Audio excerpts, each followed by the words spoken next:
요한복음 6장 1절로 15절 말씀.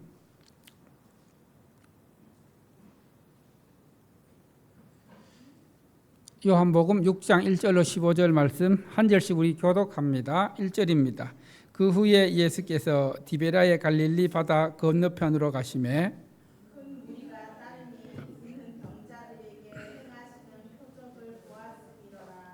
예수께서 산에 오르사 제자들과 함께 거기 앉으시니 예수께서 눈을 들어 큰 무리가 자기에게로 오는 것을 보시고 빌립에게 이르시되 우리가 어디서 떡을 사서 이 사람들을 먹이겠느냐 하시니 이렇게 말씀하시면 친히 어떻게 하실 줄 아시고 빌립을 시험하고자 하시니라. 빌립이 대답하되 각 사람으로 조금씩 받게 할지라도 200데나리온의 떡이 부족하리이다.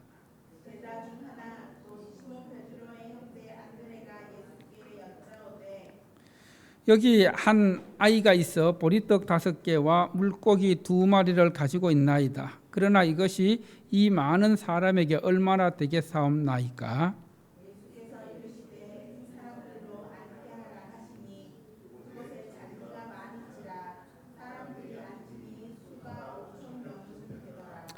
예수께서 떡을 가져 축사하신 후에 앉아있는 자들에게 나눠주시고 물고기도 그들에게 그들의 원대로 주시니라.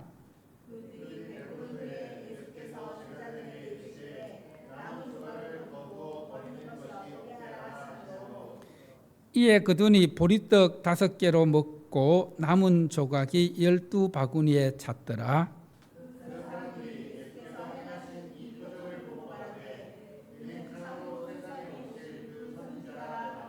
함께 합시다. 그러므로 예수께서 그들이 와서 자기를 억지로 붙들어 임금으로 삼으려는 줄 아시고 다시 혼자 산으로 떠나가시니라. 아멘. 하나님 아버지, 이 시간 말씀을 통하여 생명의 떡으로 오신 예수님에 대해서 듣고자 합니다. 이 시간 생명의 떡이신 예수님을 통해 주어지는 영생을 누리는 천국 백성들 믿음의 확신을 갖는 복된 시간 되게 도와주시옵소서. 예수님 이름으로 기도드립니다. 아멘. 자, 그림 하나 보여주십시오.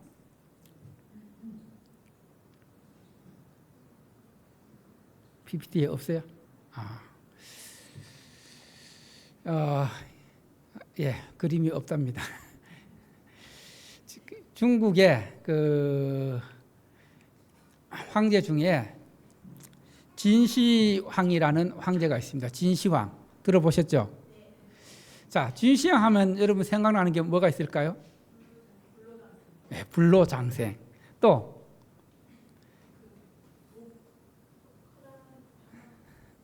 예, 중국의 만리장성을 쌓은 황제가 진시황입니다. 진시황은 진나라의 황제로 그 통일천하를 만들었고, 그리고 그는 늘 그의 권력, 그의 영화를 보존하기 위해서 불로장생을 꿈꾸었습니다. 그래서 많은 그 신하들, 3,000명의 신하들을 보내서 불로초를 구해오게 하였습니다. 그 중에 이제 많은 사람들이 그 신하 서복과 함께 곳곳으로 떠났는데, 이 서복이라는 사람이 많은 은과 금과 보화를 가지고 또 많은 사람들을 거느려서 불로초가 있다는 그 당시 삼신산 중에 하나로 여겨지던 영주산, 영주산은 오늘날 말하면 한라산입니다. 제주도 한라산까지 오게 되었습니다. 한라산까지 오게 되어서 그 이제 이 한라산에 불로초가 있다는 것을 듣고, 여기에 이제 그 흰 사슴들이 있는데, 흰 사슴들이 영주초를 먹기 좋아해서 이 한라산에는 백록이 늘 신선을 타고 다닌다는 그런 전설이 있었습니다. 그래서 한라산 안에 있는 그 저수지 연못 이름이 뭐예요? 백록담. 예, 백록담이죠. 여기서 이 서복과 그의 함께 온 사람들이 한라산에서 한라산에서만 자라는 시로미와 또 영지버섯, 금강초, 당귀 등을 캐고 산을 내려왔습니다. 서복은 전설의 영주산을 믿은 한라산에서 자기들이 생각했던 나름대로 불로초라고 여겼던 그것들을 가지고 이제 돌아가야 되는데, 그 서귀포에 있는 정방폭포 혹시 가보셨어요? 예, 정방폭포의 아름다움을 보고 그 절경에 빠져서 자신은 서불가지라는 말을 남기면서 나는 서쪽으로 돌아가겠다. 그래서 진시황에게로 돌아가지 않았습니다. 그래서 이 서불가지란 말에, 자, 띄워주세요.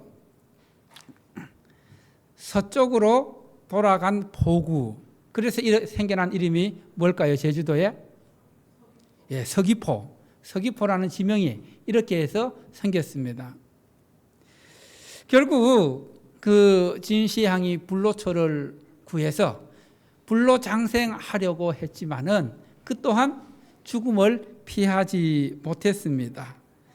여러분, 인간은 영원히 살고 싶어도 영원히 살 수 없습니다.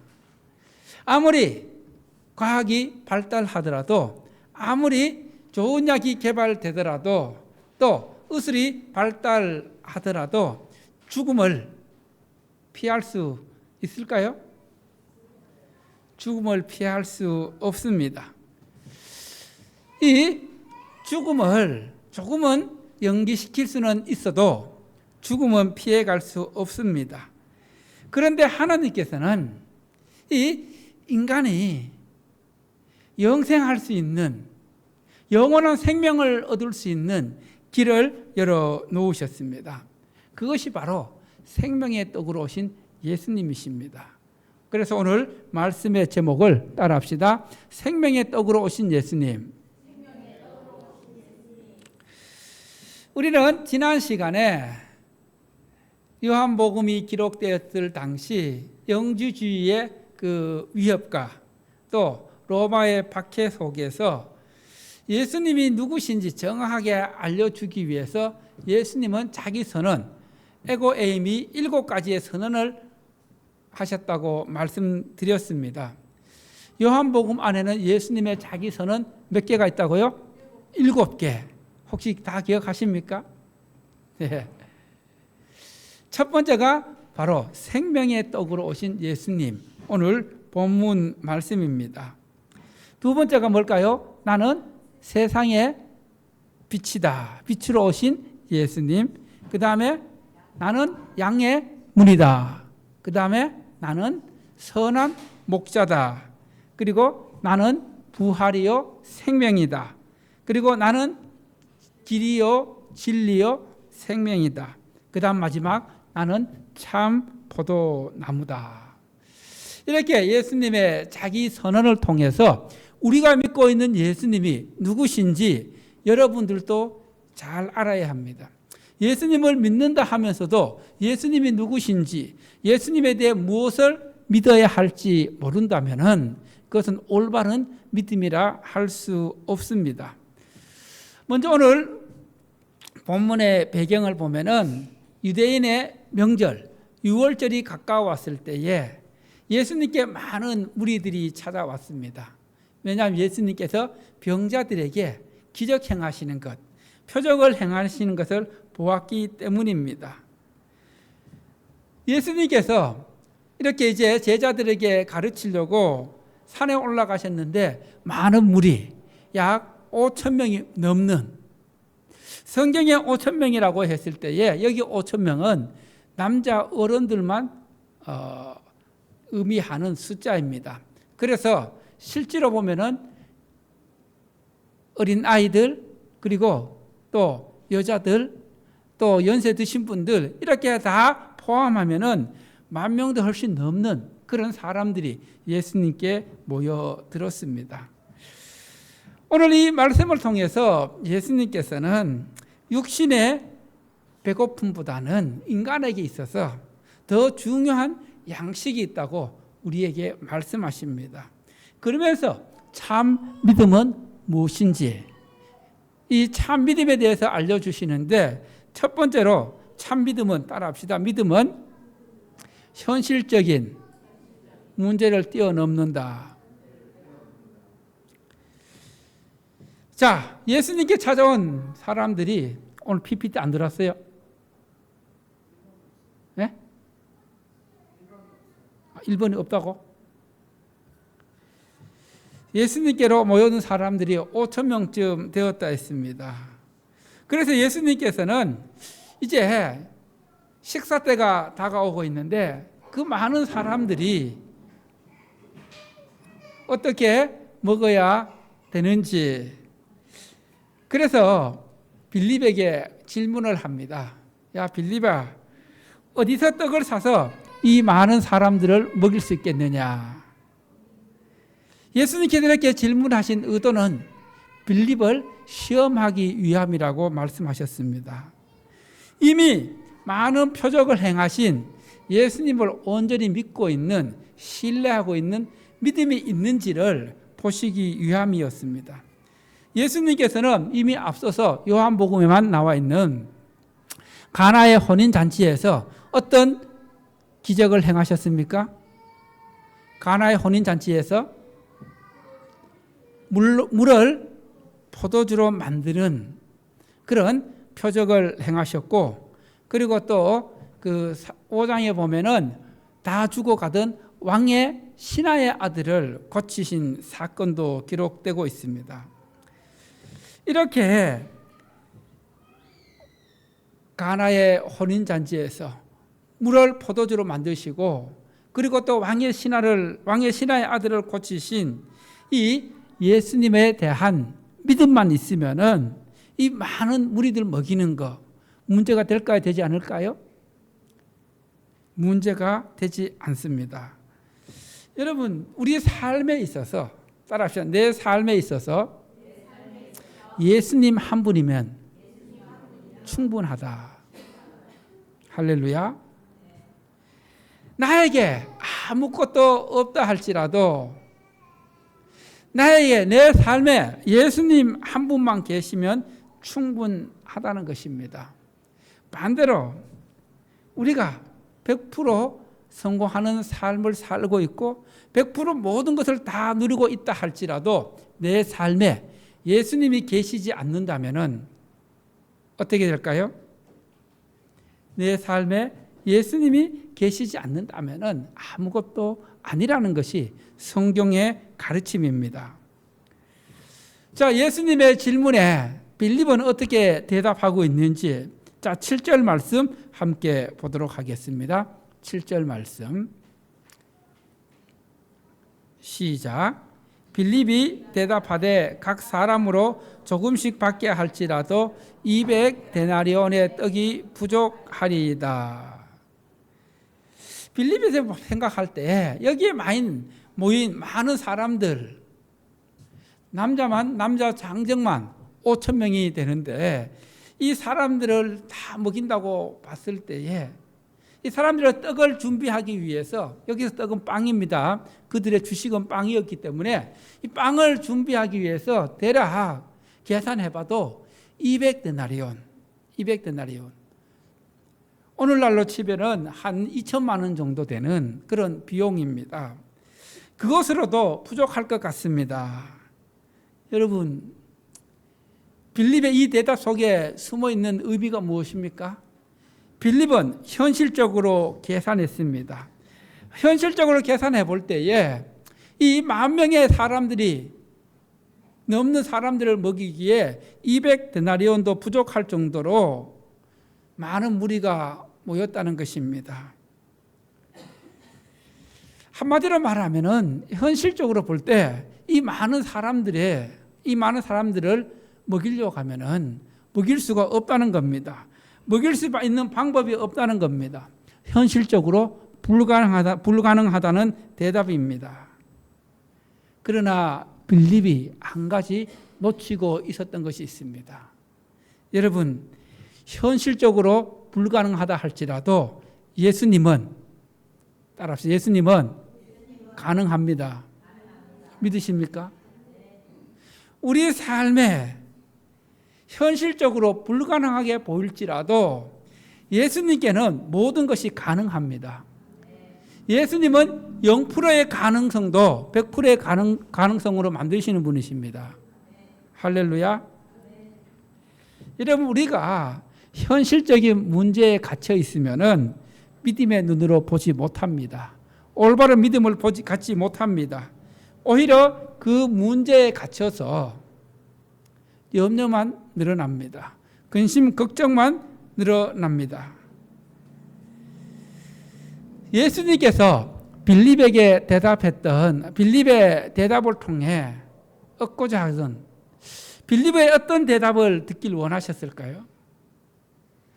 예수님 200데나리온도 모자란데 어떻게 하면 좋겠습니까? 이 대답을 원하셨을까요? 아마 예수님께서 빌립에게 원하셨던 대답은 예수님 이들을 먹이는데 현실적으로 계산해 보면은 200데나리온도 모자랄 텐데 부족할 텐데 그러나 하나님의 아들이신 예수님께는 아무런 문제가 되지 않습니다. 예수님이라면은 이 많은 무리를 먹일 수 있습니다. 빌립이 이 대답을 했더라면은 예수님께 아마 큰 칭찬을 들었고, 야, 정말 너의 대단한 믿음, 이만한 믿음을 가진 사람 보지 못했을 거다. 이런 칭찬을 들었을 것입니다. 빌립은 현실적인 문제에 갇혀서 믿음의 눈으로 보지 못했습니다. 하나님의 아들로서 능력을 행하시는 예수님의 전능하심을 보지 못했습니다. 여러분, 우리도 현실적인 문제에 갇혀 있으면은 전능하신 예수님을 바라보지 못합니다. 예수님께서 행하실 그 능력을 믿는 믿음을 갖지 못합니다. 그래서 우리는 현실적인 문제를 해결해 주시는 예수님을 믿음의 눈으로 바라보아야 합니다. 예수님께 온전히 맡기는 것이 믿음입니다. 예수님을 온전히 신뢰하는 것이 믿음입니다. 그래서 예수님을 온전히 신뢰하는 믿음이 바라는 것들의 실상이 되고 보지 못하는 것들의 증거가 됩니다. 할렐루야. 두 번째로 따라합시다. 한 아이의 헌신. 현실적으로 봤을 때는 이제 많은 무리들을 먹일 수 있는 방법이 없습니다. 그들에게 빵을 먹일 수 있는 방법이 없습니다. 그때 제자 중에 하나인 베드로의 형제 안드레가 한 아이를 예수님께 데리고 옵니다. 그런데 이 한 아이에게 뭐가 있었어요? 보리떡 5개와 물고기 2마리가 들려 있었습니다. 아마 부모님이 이 아이에게 먹을 도시락으로 간식으로 준비해 줬던 그런 보리떡과 물고기입니다. 그래서 안드레가 여기 한 아이가 있는데 이 아이가 보리떡 5개와 물고기 2마리를 가지고 있는데 이것이 이 많은 사람들에게 어떤 도움이 되겠습니까? 그때 예수님께서 제자들에게 이 사람들로 앉게 하라. 여기서 앉게 하는 것은 유대인들이 고대 중동의 사람들이 식사하는 자세는 비스듬히 기대에 앉아서 식사합니다. 그렇게 식사할 수 있는 준비를 하라는 말씀입니다. 예수님께서 한 아이가 가진 그 떡을 받아서 하늘을 향해 축사하시고 그 떡을 여기에 모인 사람들에게 나누어 주라. 그리고 물고기도 마찬가지로 그렇게 해서 나누어 주라고 했습니다. 말씀을 보면 예수님께서 줄 때 어떻게 주라고 말씀하신지 아십니까?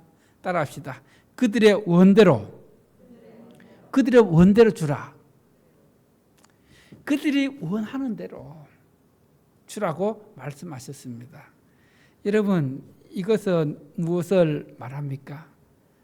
예수님의 은혜는, 따라합시다. 예수님의 은혜는 부족함 없는 풍성합니다. 할렐루야. 여러분, 우리는 계산해서 이렇게 주지만은, 그러나 예수님은 우리의 원대로 부족함 없이 풍성하게 주시는 좋으신 분이십니다. 신실하신 분이십니다.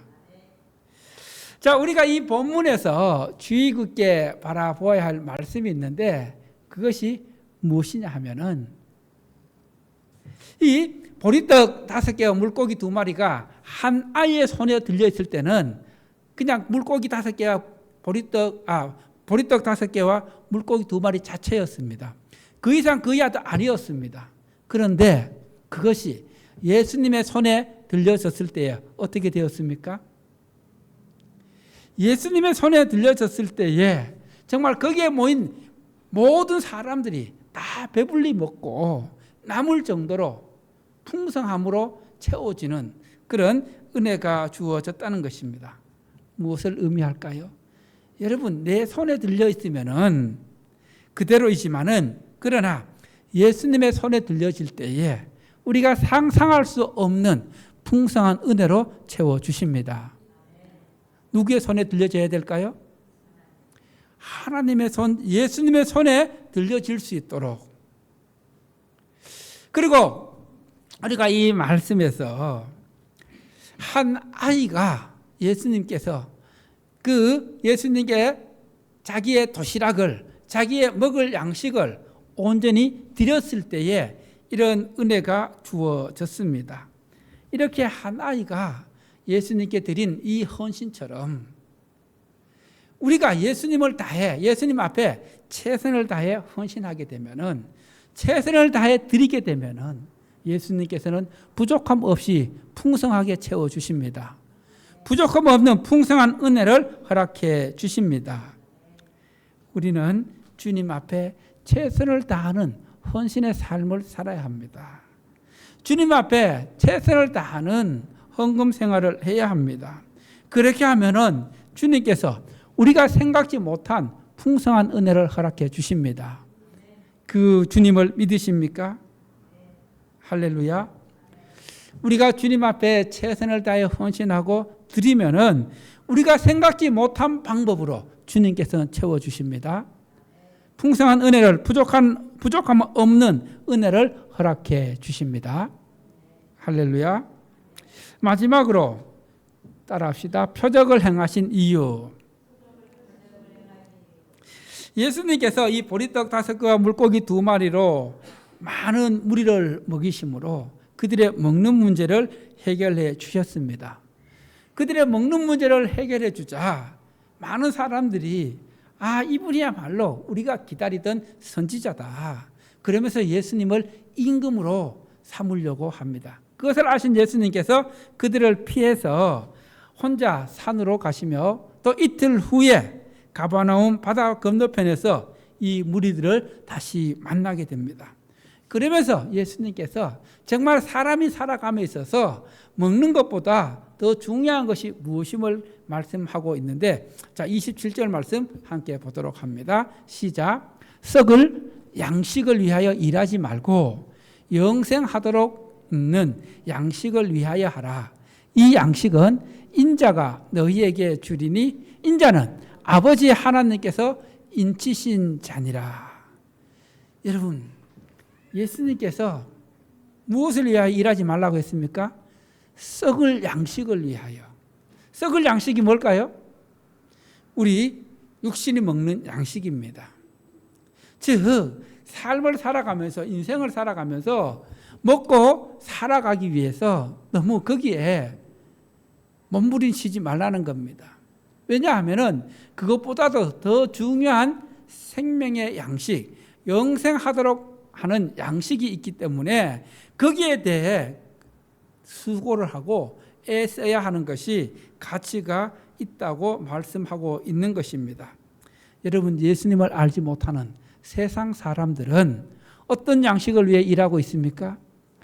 썩을 양식을 위해서, 육신의 양식을 위해서, 오늘 하루 먹고 살기 위해서 애를 쓰고 수고를 하고 있습니다.